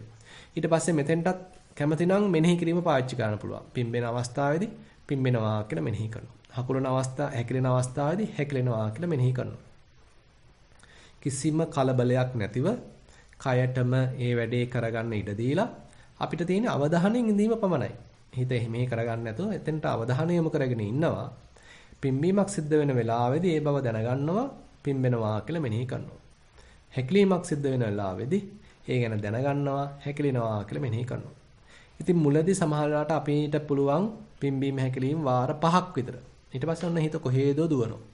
අතීතයට යනවා, අනාගතයට යනවා, අරය ගාවට යනවා, මෙයා ගාවට යනවා, එහෙට යනවා, මෙහෙට යනවා. කිසි පිළිවෙලක් නැහැ. ආයෙත් ඔන්න විනාඩි 5කට විතර පස්සේ මතක් වෙනවා මේ භාවනාවක් කරගෙන ඉන්නේ කියලා. ඉතින් කාටත් ඔය වගේ තැනකින් තමයි පටන් ගන්න තියෙන්නේ. ඒ නිසා ආගන්තුක යෝගාවචරයින් මේ අධෛර්යයටපත් වෙන්න එපා මෙහෙමයි මගේ හිතේ තත්ත්වය කියලා. ඕක බව දැනගත්තේ අපි මේ භාවනාවකට ලෑස්ති වෙච්ච හින්දා. එහෙම නැත්නම් අපි හිතාගෙන ඉන්නවා මගේ හිත මං කියන දේ අහනවා, මං කියන ඕන දෙයක් කරනවා කියලා තමයි අපි හිතාගෙන ඉන්නේ.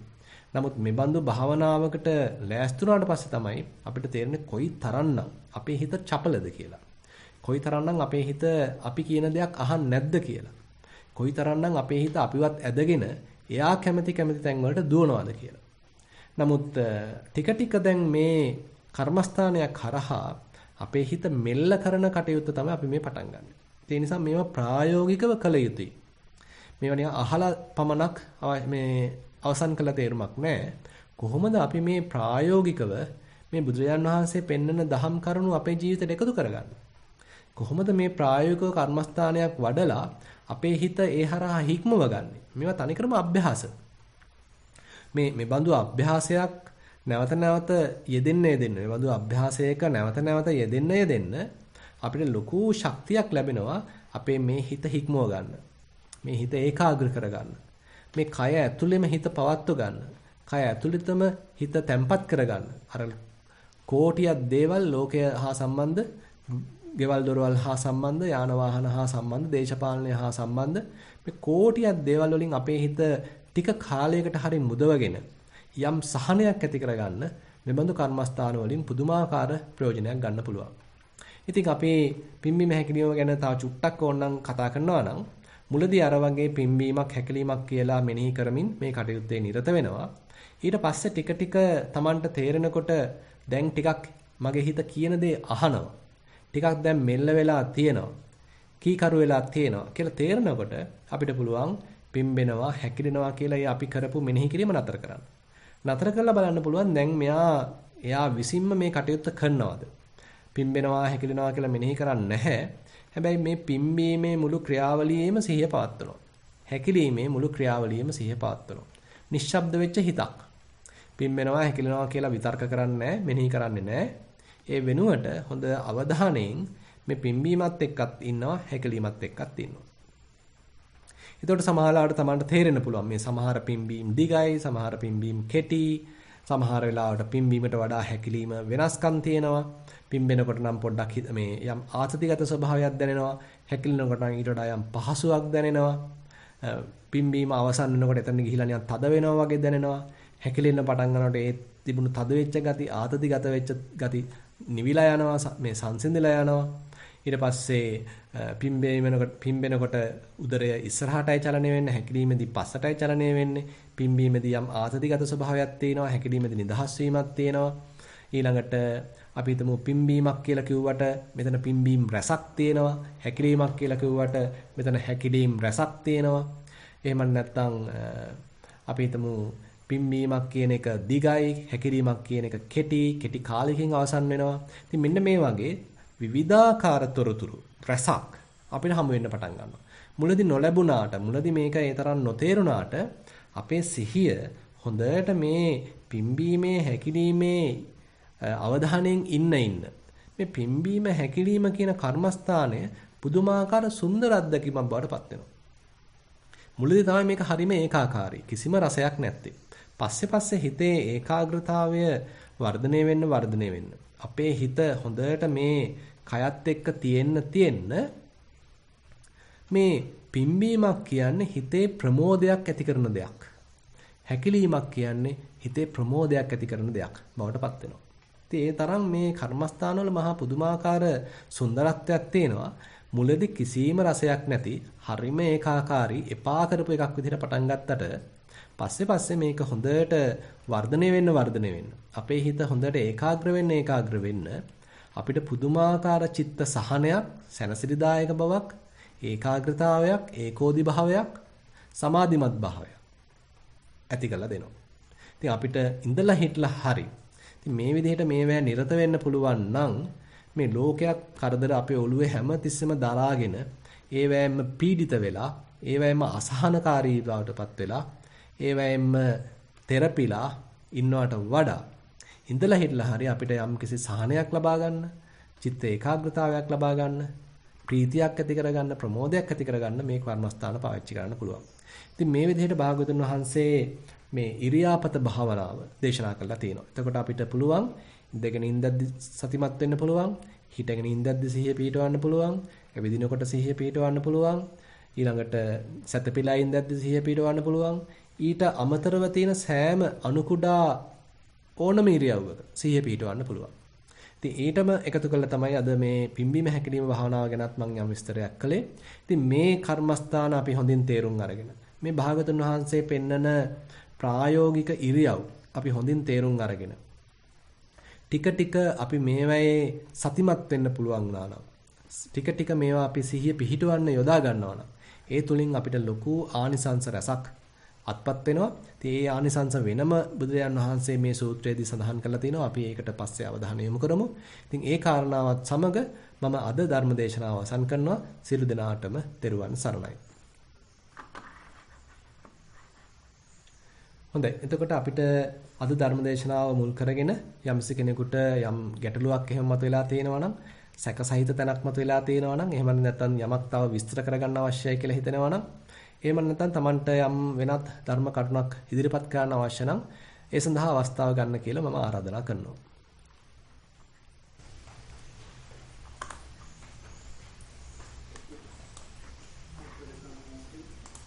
අවසරයි ස්වාමීන් වහන්සේ. කටියට ප්‍රශ්න ඉදිරිපත් කිරීමට අවස්ථාව තිබෙනවා. අත එසවීමක් කරන්න පුළුවන් සූම් වලින්.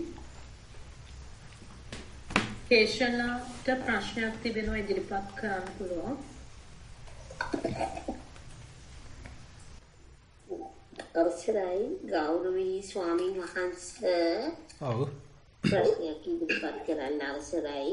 ඔව්. ආනාපාන සති භාවනාව අද උදේ කරන විට ස්වාමීන් වහන්සේ ලැබූ අත්දැකීමක් ගැන කියන්නේ. ඔව්.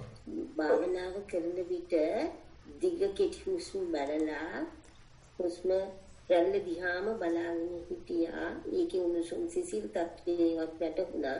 විනාඩි 10ක් විතර කරන විට ස්වාමීන් වහන්සේ ඇස් උඩට ගිහින් නල් තලිය ආශ්‍රිතවට පැමිණිලා වගේ දැනුණා. ආලෝක ධාරා පිට වෙන්න පටන් ගත්තා. මේ වෙන විට හුස්ම රැල්ල පවතිනවා. මම සිහියෙන් ඉන්නේ. මේ ආලෝක දිසන විටින් විට බල්බයක්වත් නිවෙනවපත් වෙනවා වාගේ ගැහෙන්න පටන් ගත්ත ඇති බැඹ මම ඉදිසි බලාගෙන හිටියා. නැවතත් ආලෝක තීව්‍ර වුණා. ආලෝක දිසි බලා ඉන්නකොට ඇතුළට යන බවක් දුටුවා. ඈතට ගමන් කරන බවක් දුටුවා. ශරීරයේ පුදුම සැහැල්ලුවක් සනීපයක් මට දැනුණා ස්වාමීන් වහන්සේ. ගෞරවනීය ස්වාමීන් වහන්සේ මේ කොමක්ද කියලා මම නොදනී. මට ගොඩ වෙලාවක් රැඳී සිටින්න පුළුවන්. ඒ නිසා ඔබ වහන්සේගෙන් කාර්යයක් විලා සිටිනවා. මේ පහදා දෙන්නේ. හොඳයි. ඊළඟට කළ යුත්තේ කුමක්දයි පහදා දෙන්න මේ විලා සිටින ස්වාමීන් වහන්සේ. හොඳයි. දරුවන් සන්නයි. ඔව්. දැන් අපි විශේෂයෙන්ම ආනාපාන සතිය කර්මස්ථානයක් වශයෙන් වඩනකොට ওই විදිහට ආලෝක ස්වභාවයක් මතුවෙන්න පුළුවන්. අපි ඔකට සාමාන්‍යයෙන් කියනවා ආනාපාන සති නිමිත්ත කියලා. ඒ කියන්නේ අපේ විශේෂයෙන්ම හිතේ ඒකාග්‍රතාවය දියුණු වෙන්න මේ විදිහට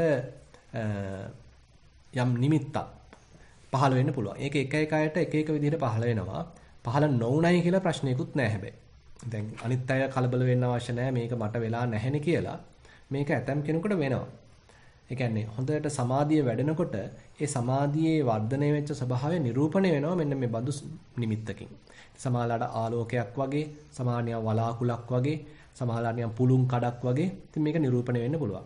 ඉතින් මේක අපි තව ආනාපාන සතිය වඩ아가ගෙන යනකොට ටිකක් දීප්තිමත් වෙලා එනවා. දැන් ඒක තමයි මේ මෑනියන්ට වෙලා තියෙන්නේ. හොඳට ඒ ආලෝකයේ ප්‍රභාෂර වෙලා එනවා, දීප්තිමත් වෙලා එනවා. හරියට නිකන් මූණ ඉස්සරහා තියෙනවා වගේ දැනෙන්න පටන් ගන්නවා. ඒක හරීම ප්‍රිය උපදවන ස්වභාවයක් තියෙනවා. අපිට නොදැනුවත්වම වගේ ඒක දිහා දැන් බැලෙනවා. දැන් හුස්ම රැල්ල පැත්තකට ගිහිල්ලා දැන් අපි මේක දිහා බලාගෙන ඉන්නවා. වෙන හිත කොහෙවත් යන්නේ නැහැ. හොඳට ඒකාග්‍ර වෙනවා ඒ ආලෝක ස්වභාවය තුලම. දන්නේම නැතුව අපි ඒක තුල නිමග්න වෙනවා. ඒක තුලට බැස ගන්නවා. ඒතර අපේ බැසගත් ස්වභාවයේදී නැත්නම් ඒ අරමුණත් එක්ක ඒකාබද්ධ වෙච්ච ඒකාත්මීය වෙච්ච මට්ටමේදී අපි කියනවා හිත යම්කිසි අර්පණා සමාධියකටපත් වුණා කියලා. සාමාන්‍යයෙන් අපේ හිතේ එච්චර ගැඹුරු සමාධියක් නැහැ. අපේ හිතේ තියෙන්නේ යම්කිසි සාමාන්‍ය සරල බවක්. නමුත් මේ සමාධි මට්ටම් වලදී හිත හරියට මේ අරමුණත් එක්ක ඒකාත්මීය වීමක්. අරමුණට බැස ගැනීමක්. දැන් වෙන ලෝකේ කිසිම දෙයක් නැහැ. මේ අරමුණ පමණයි තියෙන්නේ. හිතයි මේ අරමුණයි දෙකම එකක් වුණා.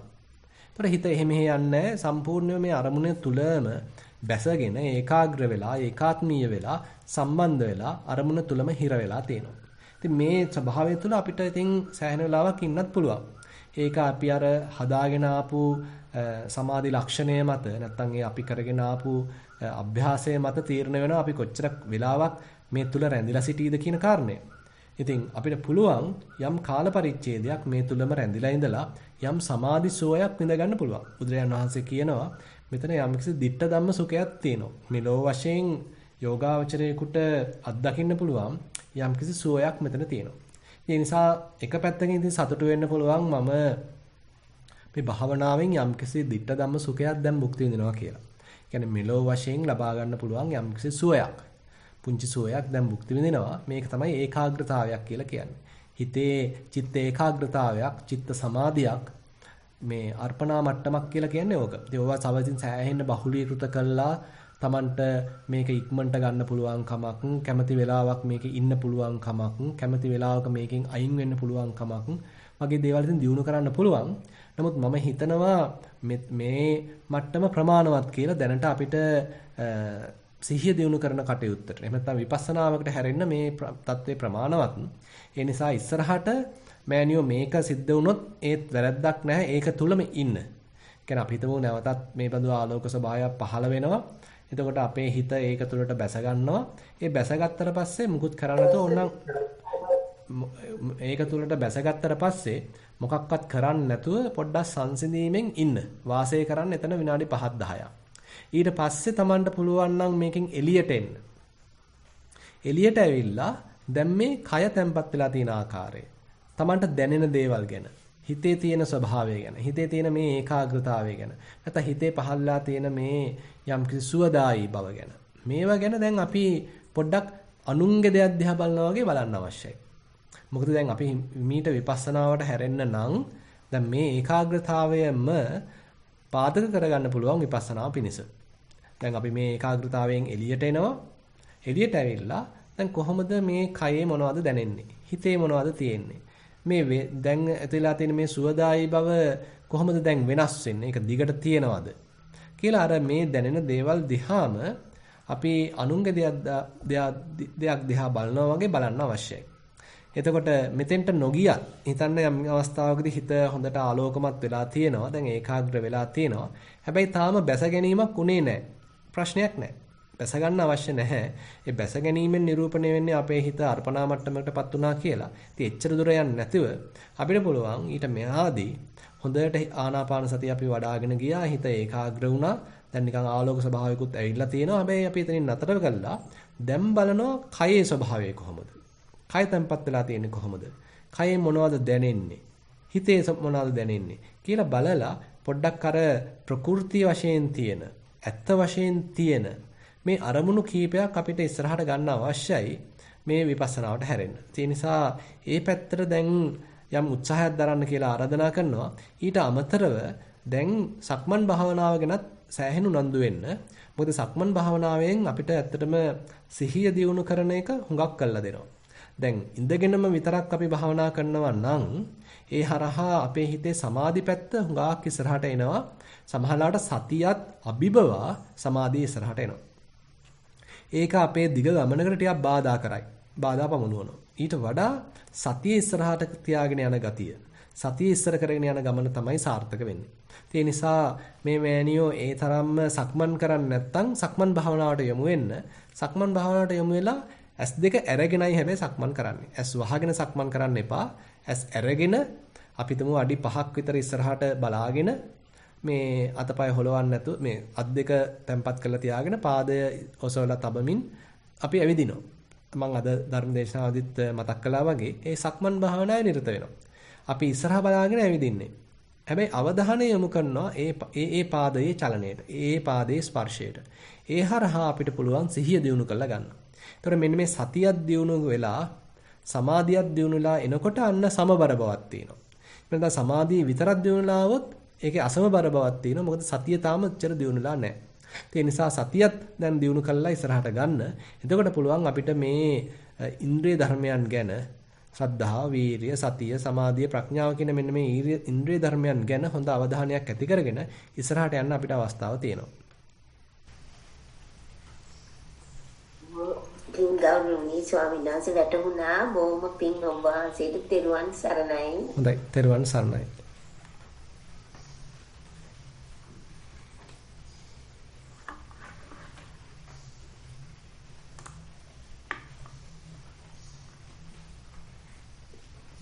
වෙනත් ප්‍රශ්නයක් ඉදිරිපත් කරන්න අවස්ථාව තියෙනවා.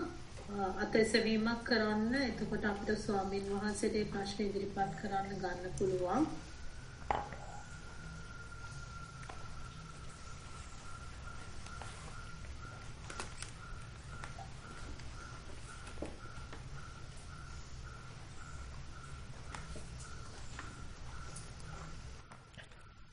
ලාල් මහත්තයාට ප්‍රශ්නයක් තියෙනවද?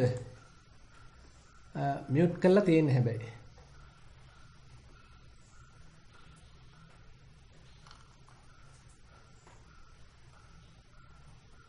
තව කාට හරි ප්‍රශ්නයක් යොමු කරන්න අවස්ථාවක් තියෙනවා. එහෙම නැත්නම් අපිට පුළුවන් කෙටි භාවනාවක් සඳහා යොමු වෙන්නත් අවස්ථාවක් තියෙනවා.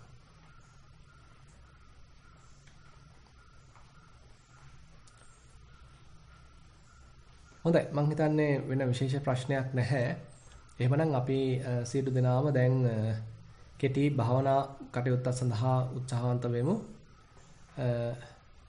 කය තැම්පත් කරලා වාඩි වෙන්න.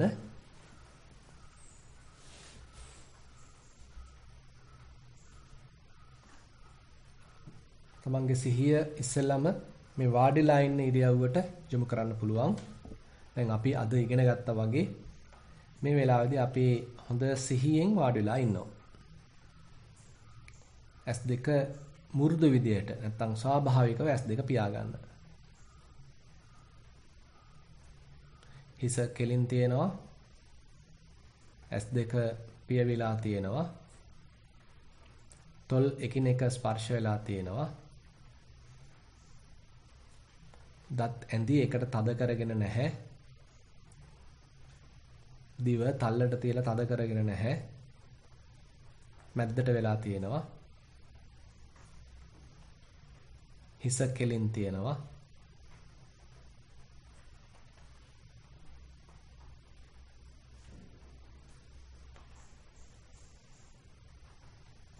බෙල්ල කෙලින් තියෙනවා. උරහිස් පහත දමාගෙන ඉන්නවා. ආයාසයෙන් ඔසවගෙන නැහැ. අත් දෙක මේසය මත එහෙම නැත්නම් ඔඩොක්කුව මත තැම්පත් කරගෙන ඉන්නවා.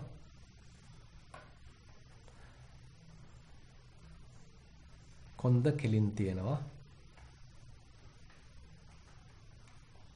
අපේ උඩුකයේ බර වාඩි වෙලා ඉන්න ආසනය මත කොට්ටය මත යම් පීඩනයක් තෙරපුමක් ඇති කරනවා. පාද නැමිලා තියෙනවා. අපේ යටිපතුල් පොළොව මත ස්පර්ශ වෙනවා. බලන්න මේ කියපු දේවල් Tamanට දැනෙනවද කියලා. හොඳට මේ කය හිතින් අතගාලා බලනවා වගේ. මේ කියපු තැන් හොඳට හිතින් ස්පර්ශ කළා. හොඳට Tamanගේ අවධානය මේ කයට ගන්න උත්සාහවන්ත වෙන්න. මේ වාඩිලා ඉන්න ඉරියව්ව බොහොම පහසු ඉරියව්වක්. මේ ඉරියව්ව තුළ සුවදායී බවක්, සැහැල්ලු බවක්, පහසුවක් Tamanට දැනෙනවද කියලා බලන්න.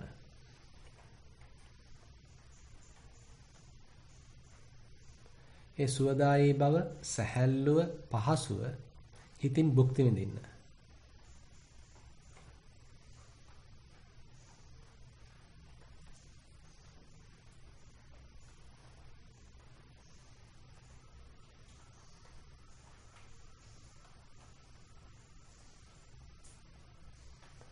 අතීතය හා සම්බන්ධ මොනවා හරි සිතුවිලි ආවොත් ඒවා ඔස්සේ යන්නේ නැතුව ඒවට වටිනකමක් දෙන්න යන්නේ නැතුව නැවතත් මේ දැනෙන සරල ඉරියව්වට හිත ගන්න.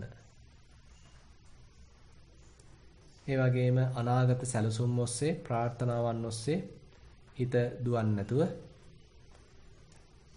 ඒවෙන් හිත නිදහස් කරගෙන නැවතත් මේ දැනෙන සරල ඍජු අත්දැකීමට හිත ගන්න.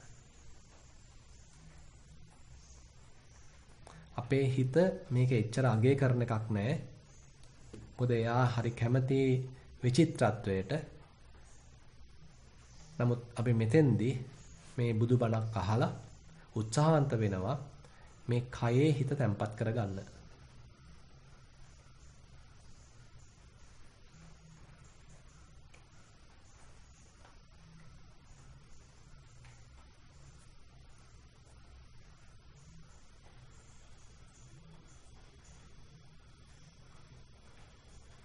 දීර්ඝ හුස්මක් අරගෙන ටික වෙලාවක් රඳවගෙන ඉඳලා සෙමින් පිට කරන්න.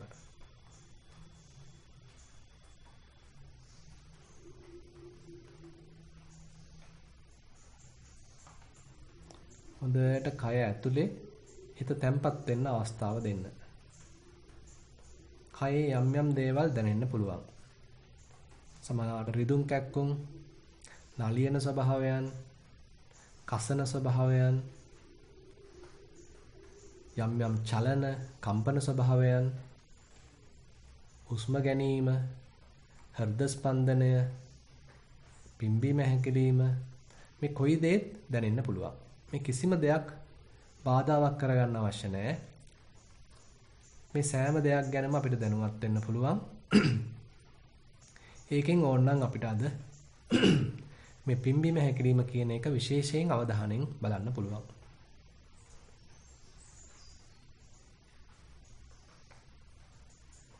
හොඳට හිත උදර ප්‍රදේශයේ දිහාට යොමු කරනවා. අවධානය උදර ප්‍රදේශයේ දිශාවට යොමු කරනවා.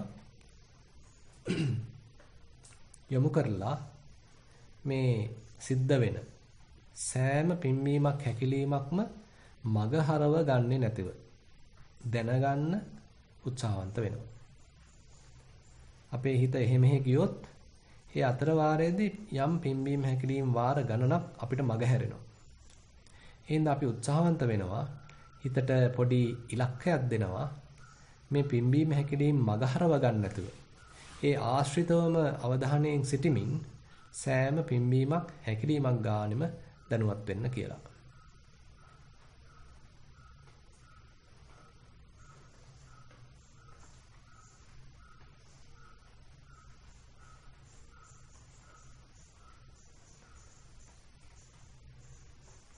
කැමතිනම් අපිට පුළුවන් පිම්බෙන බව දැන ගැනීමත් සමගම පිම්බෙනවා කියලා මෙනෙහි කරන්න. හැකිලෙන බව දැන ගැනීමත් සමගම හැකිලෙනවා කියලා මෙනෙහි කරන්න. කිසිම කලබලයක් නැහැ. කරන්න ලොකු වැඩකුත් නැහැ. මේ මොහොතේ සිද්ධ වෙන පිම්බීමත් සමග ජීවත් වෙනවා. හැකිලීමත් සමග ජීවත් වෙනවා. බොහොම සරලයි, බොහොම සහනශීලී.